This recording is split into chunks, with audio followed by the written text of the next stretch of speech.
Selamat siang, terima kasih sudah bergabung dengan ibadah online dari Bapak Majlis.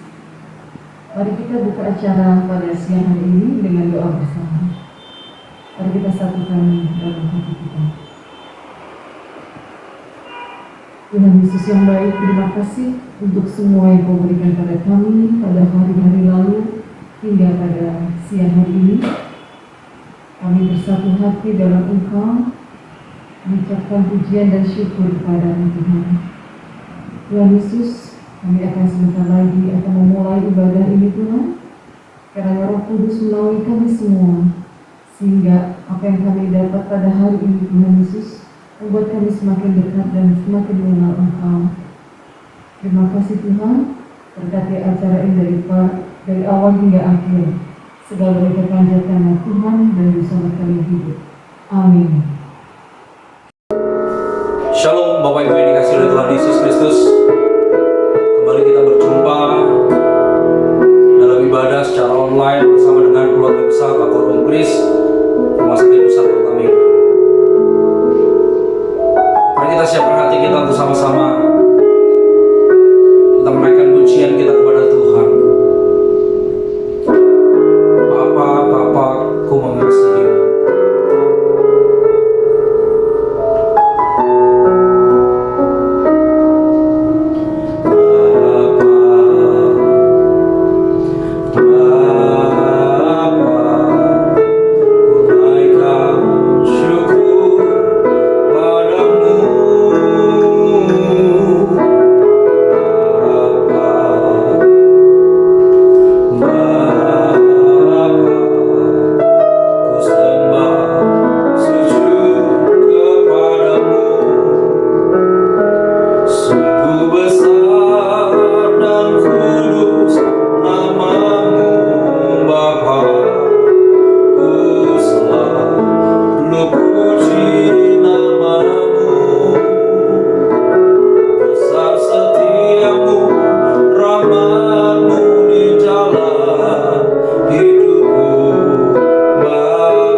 dikasih dalam Tuhan, saya mengucapkan terima kasih atas kesempatan yang diberikan sebagai sebuah kepercayaan oleh Koordinator Unkris RSPP Pertamina.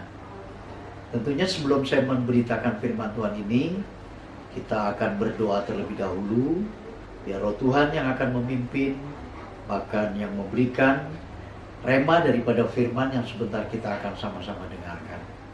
Baik, mari kita berdoa. Bapa di surga, terima kasih atas kesempatan pada siang hari ini, ketika Tuhan mempercayakan untuk kami dapat beribadah, sekalipun melewati online atau YouTube ini Tuhan. Tapi tidak menghalangi kuasa Tuhan bekerja, biarlah kebenaran firman-Mu yang akan memberikan kepada kami satu wawasan dan petunjuk untuk kami dapat belajar menata hidup ini sesuai dengan apa yang Tuhan inginkan. Biar Tuhan yang bekerja di tengah-tengah kami. Terima kasih Tuhan. Dalam nama Tuhan Yesus Kristus kami berdoa, bersyukur dan berterima kasih. Haleluya. Amin. Bapak Ibu sedang kasih dalam Tuhan, saya mengambil tema pada siang hari ini adalah soal pilihan atau orang-orang yang dipilih oleh Tuhan. Nah, kata pilihan ini itu merujuk kepada pribadi yang betul-betul memiliki satu keunggulan dan satu pribadi yang Tuhan melihat orang ini sesuai dengan kacamata Tuhan.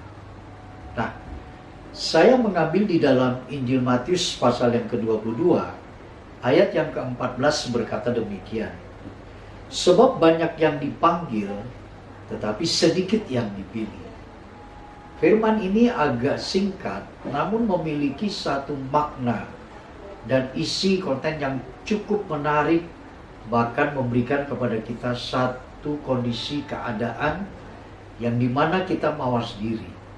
Saya baca sekali lagi saudara. Di sana dikatakan sebab banyak yang dipanggil. Banyak yang dipanggil, tetapi sedikit yang dipilih. Nah, firman ini berbicara konteksnya adalah ketika seorang raja mengadakan suatu pesta pernikahan kawin daripada anaknya. Dan ketika raja menyuruh hamba-hambanya untuk memberikan undangan kepada semua orang tamu-tamu yang pantas untuk diundang. Tapi dengan singkat firman Allah mengatakan tamu-tamu ini tidak ada satupun yang mereka menghadiri dan merespon undangan daripada raja ini. Ada di antara tamu itu yang berkata karena alasan usaha sedang sibuk. Ada lagi yang mengatakan karena dari apa yang dilakukannya sekarang dia baru saja mengadakan pernikahan. Bahkan ada satu lagi yang mengatakan saya harus mengurus orang tua saya yang akan dikuburkan. Saudara, dari peristiwa ini dikatakan dengan berbagai alasan, entah karena ladang, entah karena usaha. Bahkan firman ini juga menceritakan hamba-hamba ini ada yang dibunuh oleh tamu-tamu yang diundang tersebut. Mendengar berita ini, raja menjadi geram. Dan akhirnya raja bertindak membunuh semua orang-orang yang tadi diundang tersebut. Ini dalam konteks Injil Matius. Dan akhirnya raja ini memerintahkan kepada hamba-hambanya supaya segera mengundang orang yang di mana saja hamba-hamba itu menemukannya. Akhirnya ada di persimpangan-persimpangan jalan, ada orang-orang dari pinggir jalan. Orang-orang tersebut yang diundang. Dalam sekejap waktu, maka ruangan itu menjadi penuh. Oleh karena tamu-tamu yang menurut apa Alkitab katakan, tamu-tamu tersebut itu tidak mendapat satu prioritas. Karena orang-orang ini adalah orang-orang yang memang tidak terpilih. Tapi selanjutnya firman Allah mengatakan, karena orang-orang yang tadi tamu yang pertama diundang justru tidak ada yang hadir satupun. Saudara, akhirnya firman tadi yang kita baca, di sana dikatakan sebab banyak yang dipanggil tetapi sedikit yang dipilih. saya mau mengatakan, di dalam dunia kerja, dalam kekerjaan yang kita lakukan, itu ada tahapan yang namanya interview atau test and profit test. Jenjang daripada tahapan tes ini atau interview ini, saudara, itu menunjukkan seseorang sebelum diangkat, sebelum dipilih, sebelum dijadikan status dia sebagai karyawan, maka melewati yang namanya interview atau test and profit test tersebut. Nah, ketika orang itu telah melewati dunia daripada tes ini, maka dia pantas untuk menyandang sebagai karyawan. Dalam dunia kerja saja, itu pun dibutuhkan suatu tahapan. Walaupun di dalam dunia kekristenan atau kita sebagai orang yang percaya, Tuhan memanggil kita, Tuhan memilih kita, itu bukan oleh karena kita memiliki kelebihan. Mungkin kita cantik, mungkin kita ganteng, mungkin kita punya kelebihan, berstatus sosial yang lebih tinggi, dan status kita lebih sukses, atau dikatakan kita ini pintar, cerdas, dan seterusnya. Bahkan di antara orang ada yang memiliki gelar, bahkan sampai status cum laude. Tuhan memanggil setiap orang yang percaya, tidak seperti dalam dunia kerja. Tetapi Tuhan memilih kita oleh karena Dia melihat siapa diri kita. Dia melihat kedalaman hati kita. Dia melihat ada sesuatu yang Dia tahu bahwa kita ini pantas untuk dipilih. Maka itu saya ingin mengatakan, saudara, bersyukur dan berbahagialah ketika saudara dan saya ini dipilih, dipanggil Tuhan, lalu kita dipilih. Nah, oleh karena itu, dengan pilihan inilah, saudara, mestinya kita menyadari bahwa kita adalah orang-orang pilihan. Bukan dari ratusan juta, tapi miliaran orang penduduk dunia ini kita dipilih oleh Tuhan. Dan orang-orang yang dipilih oleh Tuhan adalah orang-orang yang dikatakan dipercaya.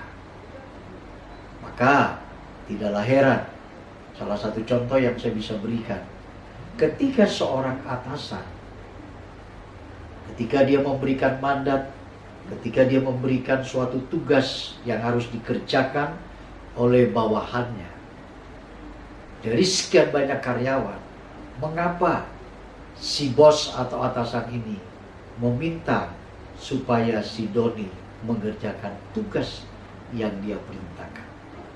Padahal banyak karyawan lain. Tapi mengapa bos ini memilih Doni? Berarti bos ini percaya kepada Doni. Karena apa? Doni pasti akan bisa menyelesaikan tugas yang dipercayakan oleh pimpinannya atau atasannya. Sebenarnya di situ sudah mengandung suatu pilihan. Nah, tanpa disadari oleh kita semua, saudara, semestinya kita tahu itu ketika tugas-tugas yang ada dalam hidup kita berupa pencobaan, ujian, beban berat, persoalan hidup, dan berbagai macam liku-liku kehidupan. Itu berarti Tuhan percaya kita. Tuhan tahu bahwa kita ini mampu. Maka kita dipilihnya untuk sanggup melewati yang tadi saya katakan, beban-beban kehidupan. Karena Dia memilih kita bukan karena kita kaya, bukan karena kita memiliki sesuatu yang bisa kita andalkan secara materi, tapi Dia tahu hati kita. Kita dipilihnya, maka beban itu ditaruhnya dalam hati kita. Tidaklah heran firman Allah yang mengatakan dan diungkit oleh Paulus bahwa pencobaan-pencobaan yang kamu alami itu pencobaan-pencobaan biasa yang tidak melebihi kekuatan. Ini menunjukkan kalau kita menyadari bahwa diri kita ini adalah pribadi-pribadi yang dipilih dari sekian banyaknya orang, kita mestinya tidak akan mudah menyalahkan kondisi kita. Nah, berbalik kepada tadi, Sampai undangan itu diberikan kepada setiap orang yang ada di tengah-tengah persimpangan jalan. Menunjukkan bagaimana sang raja ini akhirnya memerintahkan siapa saja yang dijumpai.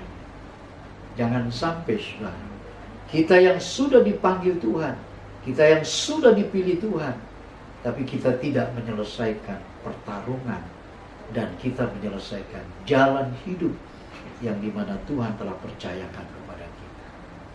Sangat ironis, dan jangan sampai kita menyesal.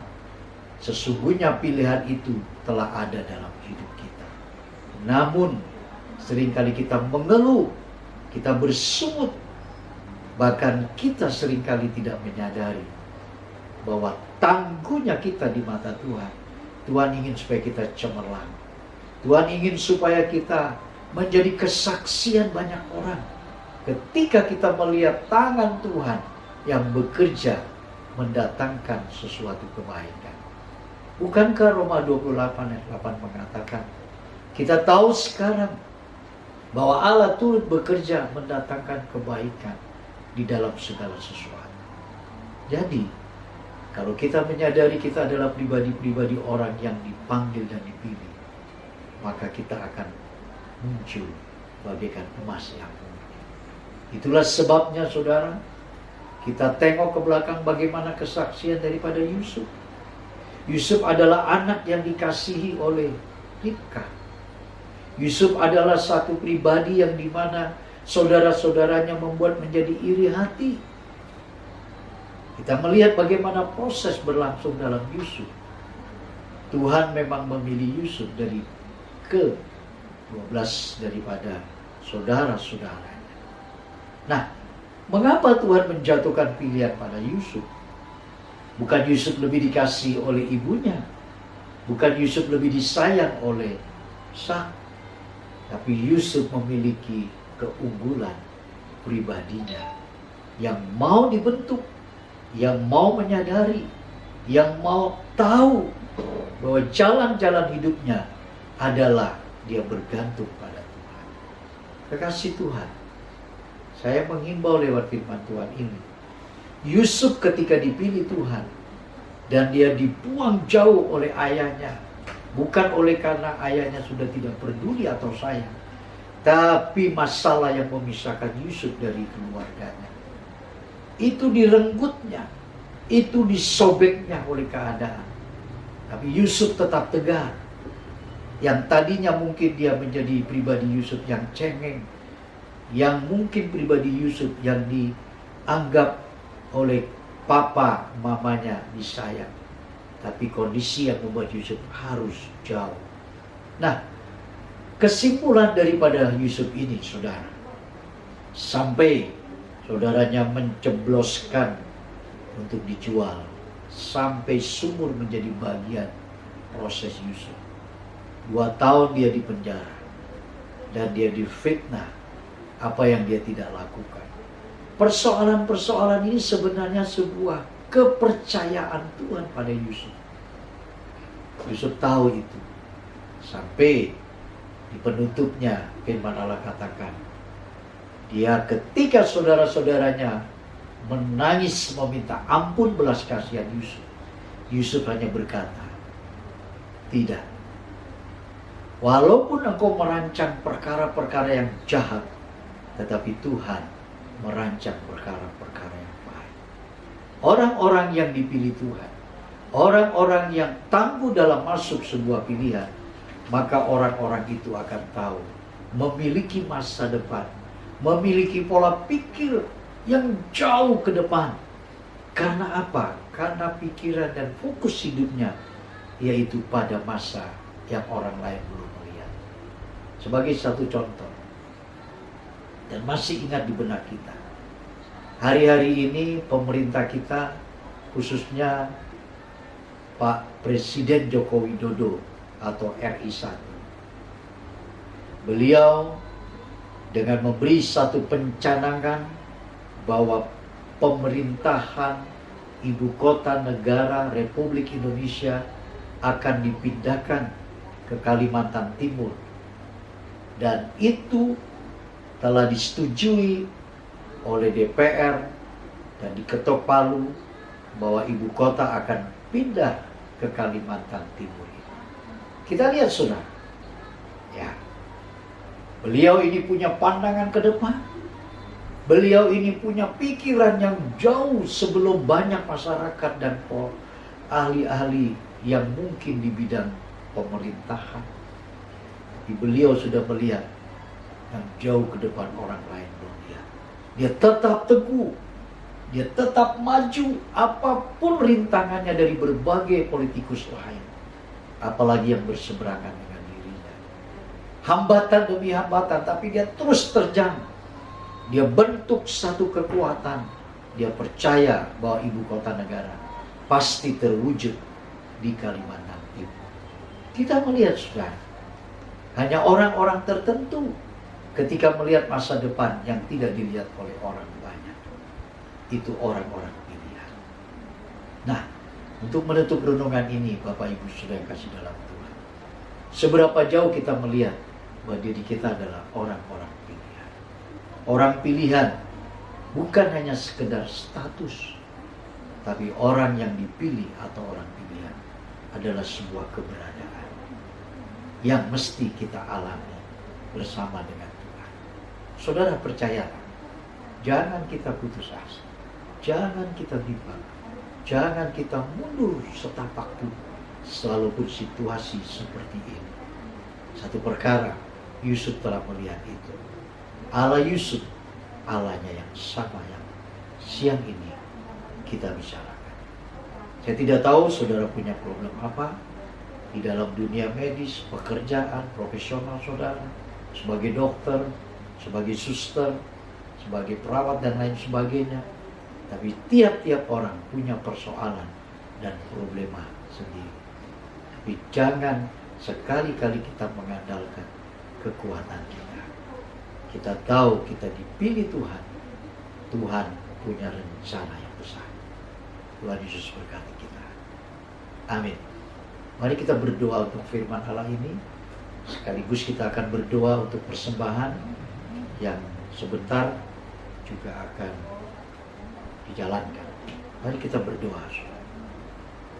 Bapa di surga, terima kasih atas kesempatan pada siang ini.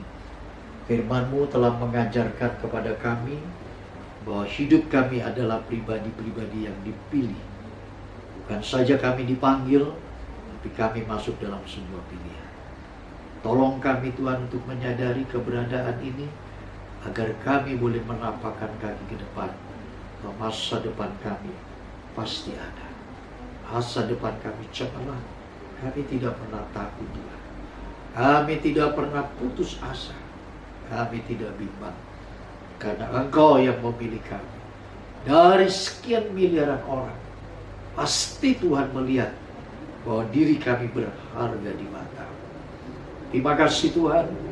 Rintangan, persoalan, hambatan, itulah yang mendewasakan, membentuk tulang-tulang kami, saraf-saraf kami, untuk kami segera terus bersandar, berlari pada Tuhan. Terima kasih Tuhan. Dan biarlah firman ini menjadi bagian kekuatan kami. Berkati orang-orang yang mendengar ataupun yang menonton YouTube ini. Terima kasih Bapa. Kami berdoa juga untuk persembahan-persembahan yang sebentar akan dilakukan.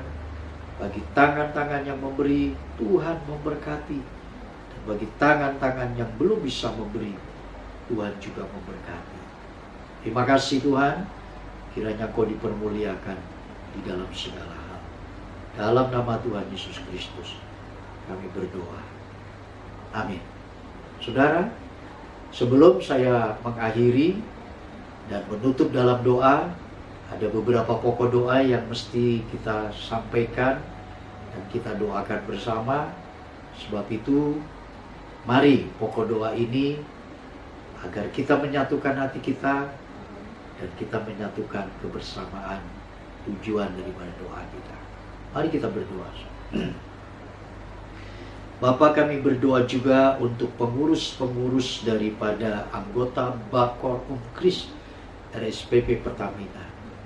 Kami berdoa Tuhan, Engkau satukan mereka sebagai orang-orang yang dipanggil, dipilih, satu sama lain saling bergandengan tangan.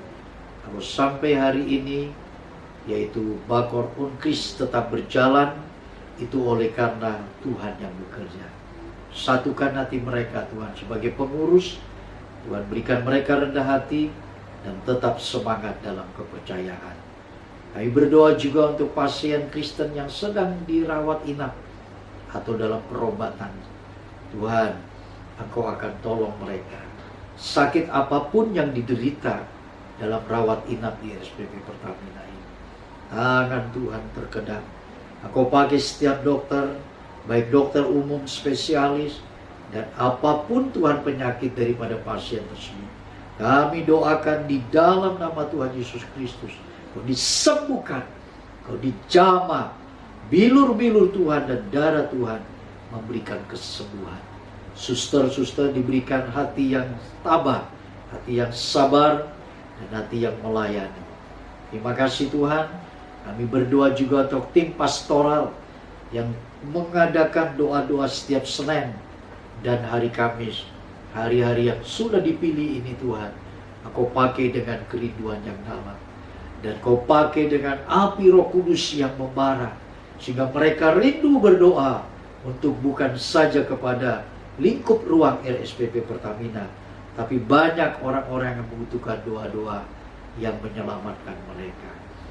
Tuhan, kami berdoa ibadah online setiap hari Jumat pukul 12.15 sampai 12.45. Kami berdoa Tuhan, Engkau pakai alat-alat yang digunakan dan online Tuhan menyertai.